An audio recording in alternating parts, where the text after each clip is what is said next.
Welcome to Travel On. Today we're checking out 20 amazing European day trips from larger cities. If you're going to be in Europe and want to see some of the smaller towns but don't want to commit to having to stay in that small town, day trip your way in and be back at your hotel by bedtime. You don't need a car as all these places are accessible by train and bus. So leave your luggage in the hotel and hit the road for some of Europe's best day trip destinations from larger cities. Ready? Let's go! Orvieto, Italy. Our first destination is a day trip from Rome. Orvieto, Italy can be reached by a direct regional train from Roma Termini in about 1 hour and 15 minutes, which is about 15 minutes faster than if you drove yourself, and only costs 16 to 24 euros round trip. That's a pretty good deal. However, the train does not go into the town itself, but a short funicular ride will get you that last leg into the historic town center. Orvieto is a hill town in Umbria that looks almost like it grew straight out of the volcanic rock it sits on. The main square is home to a cathedral that is one of the most detailed in Italy. The cathedral is called the Duomo di Orvieto, officially known as the Cattedrale di Santa Maria Assunta, Cathedral of the Assumption of Saint Mary. It's a 14th century Gothic masterpiece with a front that is covered in carvings and mosaics. Inside, the frescoes by Luca Signorelli are centuries old. The streets are quiet, with stone buildings, small shops, and wide views over the countryside.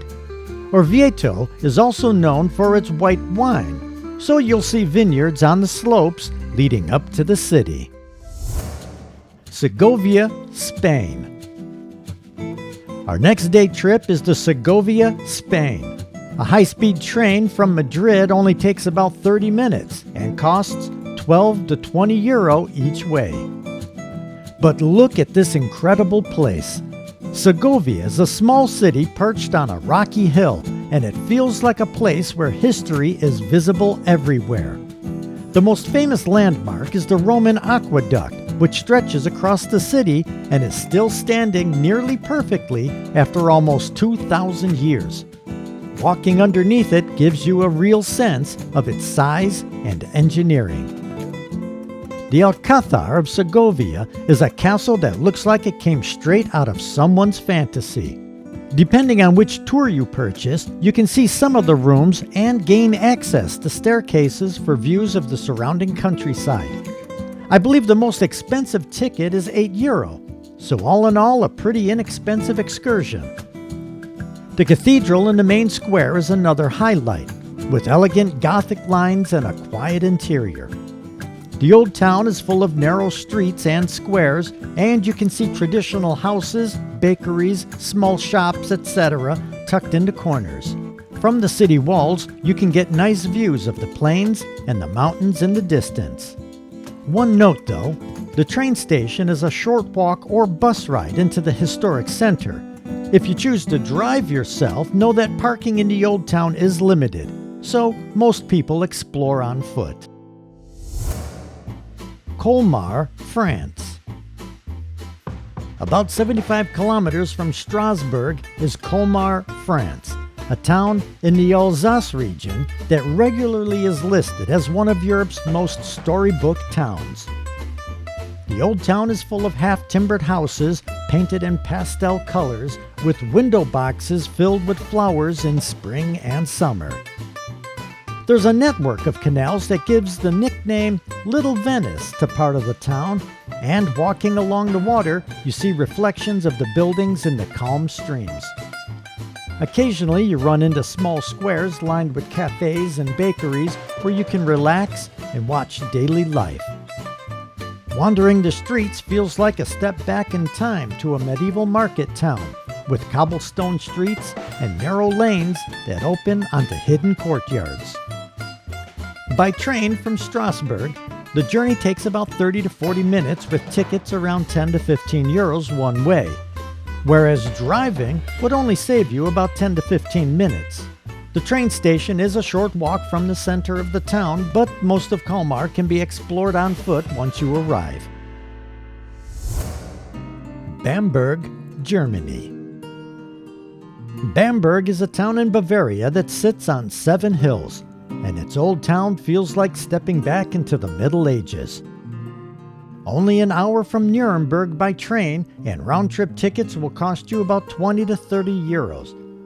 Driving takes the same amount of time, so relax and take the train.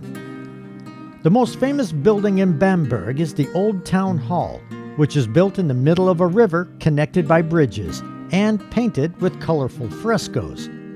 Walking through the cobblestone streets, you'll see rows of half-timbered houses, small squares, and churches with towers peeking above the rooftops. The river and canals make scenic backdrops with reflections of old houses in the water. Even without visiting specific landmarks, wandering the streets and bridges gives a sense of a town that has preserved its character for centuries. You will have to walk from the train station or take a short bus ride to get to the old town, which is pretty compact and best explored on foot. Most attractions, including the Old Town Hall, the cathedral, and the breweries, are within walking distance of each other. Cesky Krumlov, Czech Republic.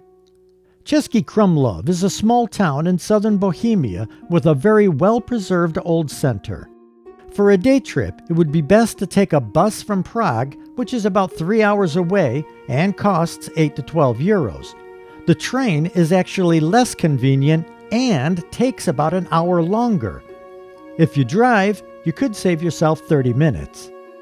The main feature is Cesky Krumlov Castle, which sits on a hill above the town and has different architectural styles added over the centuries, including Gothic, Renaissance, and Baroque.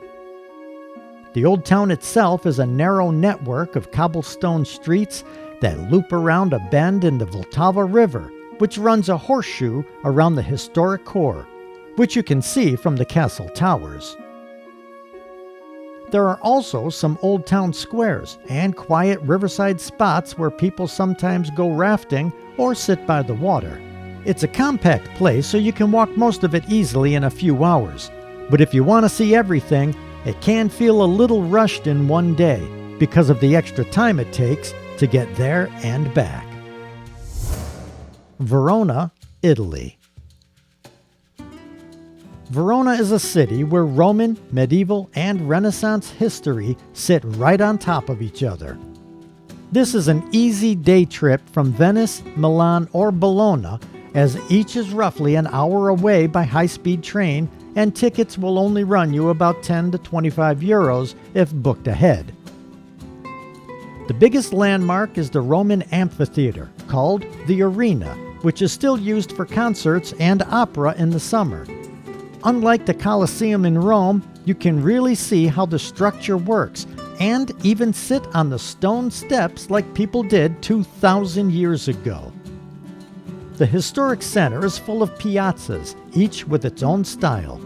Piazza della Erbe is lively with markets and old frescoed buildings, while Piazza dei Signori is quieter, ringed with stately palaces.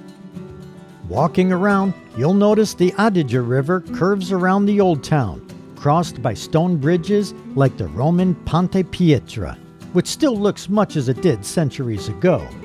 There are also castles and churches scattered throughout, so you get a sense of a city that was important for a very long time. When you arrive, the main station is about a 20-minute walk or a quick bus ride into the historic center.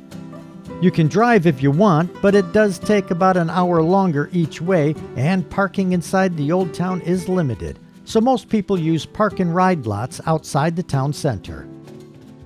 If you like the video so far, take a second to like and subscribe. You have no idea how much it helps a small channel like mine get pushed out to a wider audience.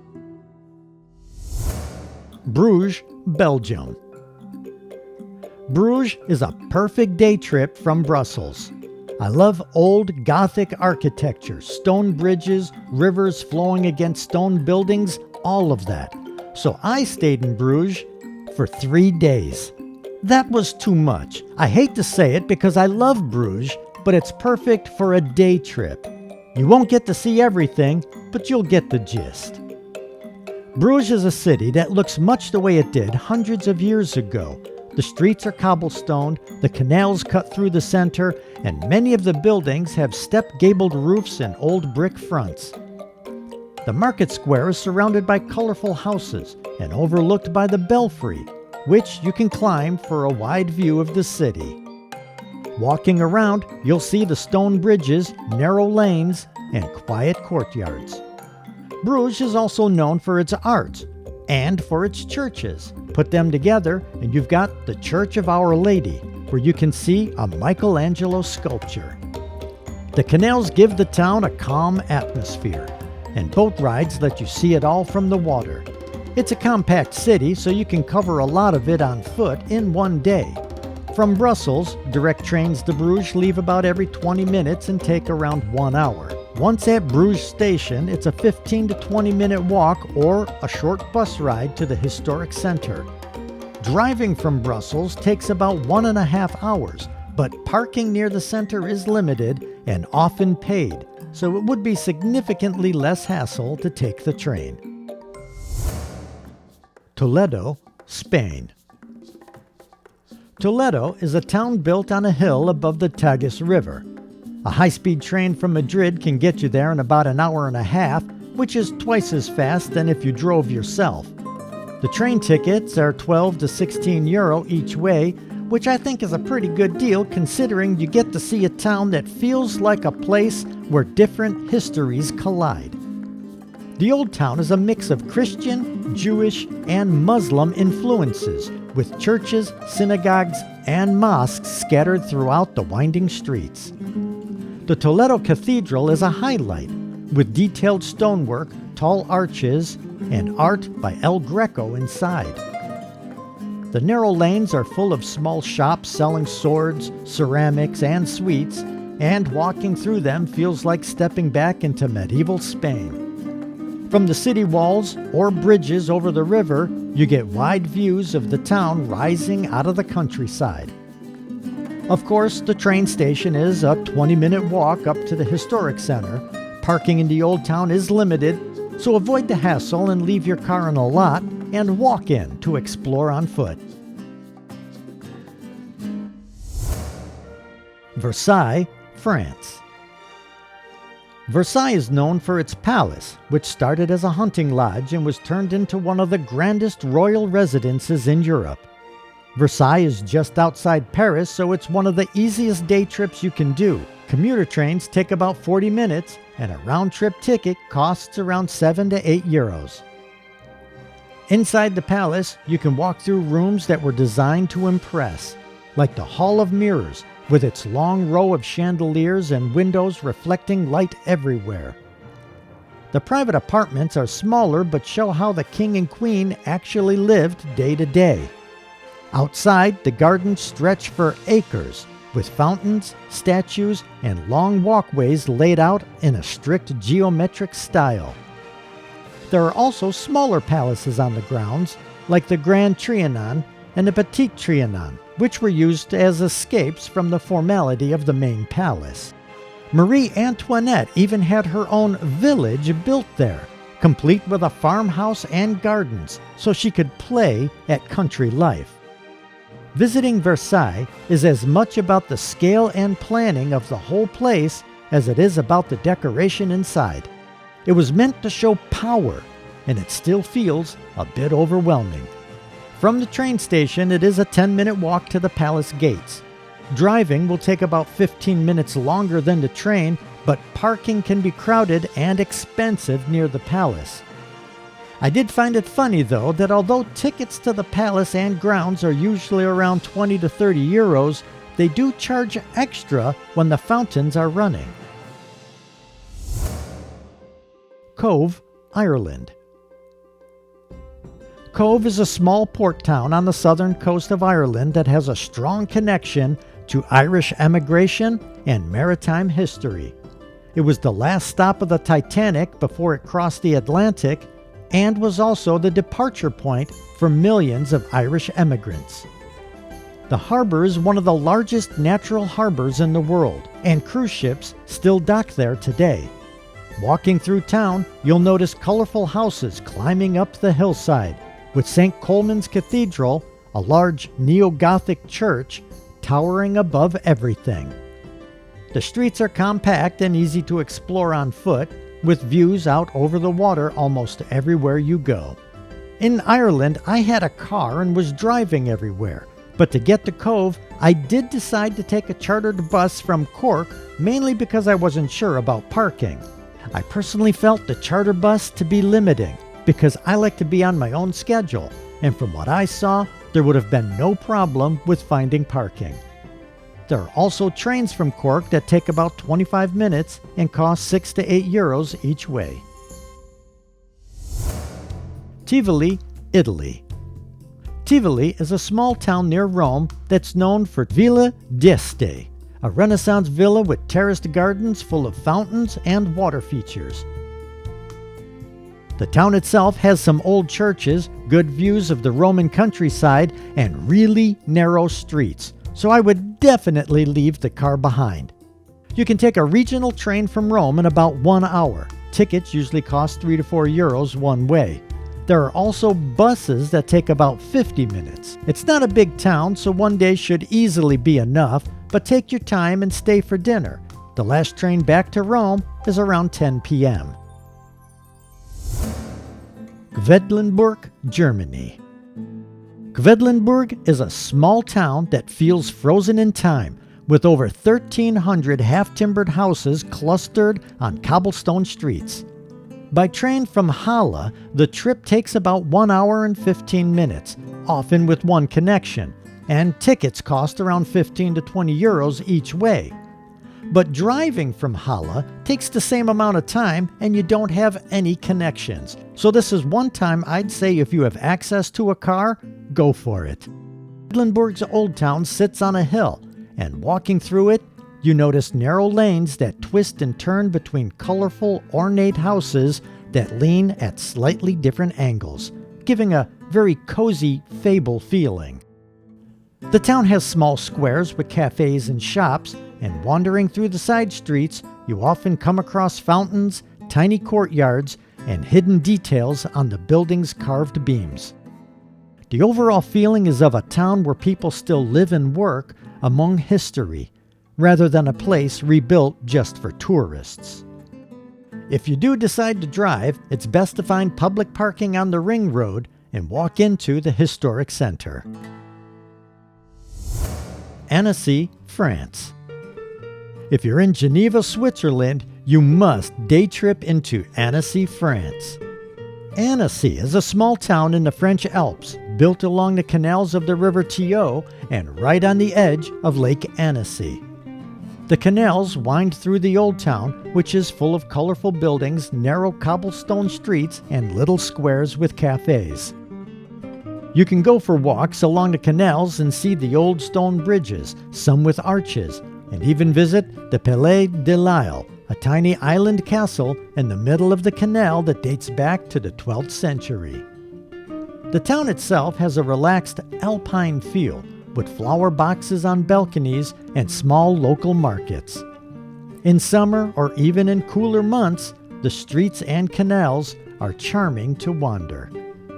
Annecy is only about 40 kilometers from Geneva, that's 25 miles, but can still take up to 1.5 hours to get to by train or bus. It's only 45 minutes by car, but as you can see, parking will be a problem unless you come in the off-season. Either way, everything is easily explored by foot once you arrive. If you haven't yet, please like and subscribe to keep updated on my upcoming videos. Sitges, Spain. From Barcelona, it only takes about 40 minutes and 7 euros to reach Sitges, a small coastal town on the Mediterranean with narrow streets, whitewashed buildings, and a long stretch of beach. The promenade along the sea is lined with palm trees, cafes, and restaurants, giving a relaxed seaside vibe. The Old Town has winding streets with little squares, local shops, and historic churches like St. Bartholomew and St. Thecla, perched on a small hill overlooking the water. Walking along the beaches or through the Old Town, you get a sense of a lively but not crowded town, with colorful buildings, boats in the harbor, and a Mediterranean feel that's different from big cities nearby. If you decide to drive, it'll take roughly 40 to 50 minutes, depending on traffic, and there is parking near the beach and Old Town. Bologna, Italy. A high-speed train can get you to Bologna from Florence in as little as 35 minutes. Bologna is a city that feels lived in and real while still being full of history. The first thing you notice are the long covered walkways called porticos that stretch for miles across the city. These make it easy to wander in any weather. In the center, Piazza Maggiore is surrounded by big medieval buildings, including a massive unfinished church, San Petronio, which looks a little odd because its top half is bare brick and the bottom is decorated in marble. Scattered through the city are towers, the most famous being the leaning Asinelli and Garisenda, which give you a reminder of how the skyline looked in the Middle Ages. Driving from Florence takes twice as long as the train, and parking in the city center can be limited. Ghent, Belgium. Ghent is a city where the old and new sit side by side. In the historic center, you see canals lined with step-gabled houses, stone churches with tall towers, and the Gravestein Castle, which has all the classic castle accoutrements, including a moat. The streets are full of medieval buildings, but the city feels lived in and somewhat modern, rather than just preserved. You'll find lively markets, small shops, and a student atmosphere because of the university. Around the canals, you can sit outside at a cafe, walk across old stone bridges, or take a boat ride to see the city from the water. Ghent has a balance of historic architecture, active street life, and a modern energy that comes from people actually living and working in those old buildings. Trains from Brussels run every 15 to 20 minutes, and the ride takes roughly 30 to 40 minutes. A one-way ticket costs around €11. The historic center is about 10 to 15 minutes away by tram or bus, or a half-hour walk if you prefer. Driving from Brussels takes longer, and you'll have to deal with difficult parking. Regensburg, Germany. If you want a day trip from Munich, put Regensburg on your list. By train, it'll only take you about 1 hour and 15 minutes and cost no more than €25. The old town is full of medieval buildings, narrow cobblestone streets, and small squares, many of which have cafes and shops. The most famous landmark is the Stone Bridge, a nearly 1,000-year-old bridge that still carries pedestrians across the river, offering great views of the city and the water. The Regensburg Cathedral dominates the skyline, with tall Gothic towers and detailed stonework. Walking through the old town, you'll notice small patrician houses, historic courtyards, and hidden alleys that make it feel like a real medieval city rather than a tourist reconstruction. The combination of river views, historic streets, and well-preserved architecture makes it easy to spend a day just wandering and noticing details. Girona, Spain. Girona is a town with a well-preserved old center that sits along the Onyar River, which is crossed by colorful bridges. Though it's 100 kilometers from Barcelona, the high-speed train makes that in 38 minutes, which is half the time it would take to drive. Girona's historic streets are narrow and winding, lined with medieval and Renaissance buildings, giving a feeling of stepping back in time. The Girona Cathedral dominates the skyline with its tall Gothic nave, and nearby you'll find ancient city walls that you can walk along for views over the town and surrounding countryside. The Jewish Quarter is one of the best preserved in Europe, with narrow alleys and quiet squares. Walking along the river, you can see the brightly painted riverside houses reflecting in the water.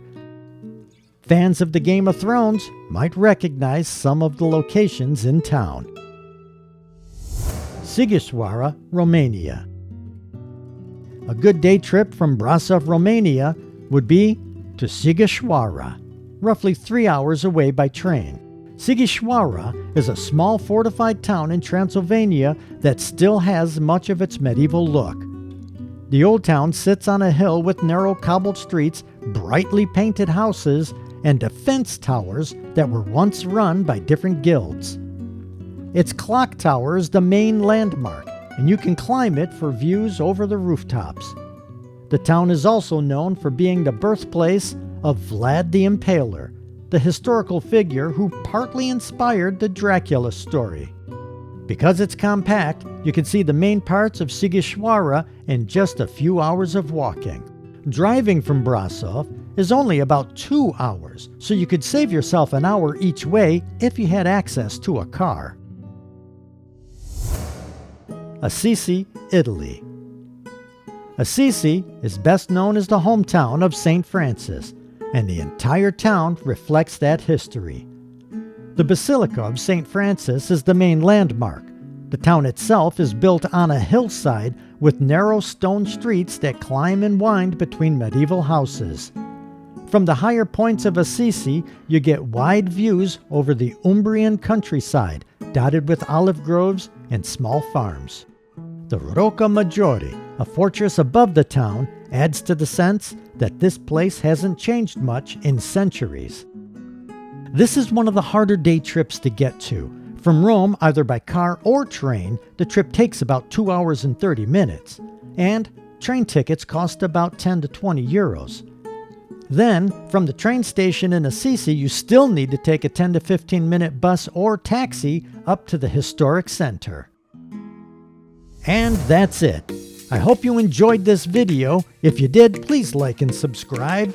If you know of a great day trip in Europe, or anywhere around the world for that matter, leave it in the comments. I hope to see you in the next video, and until then, stay safe and travel on.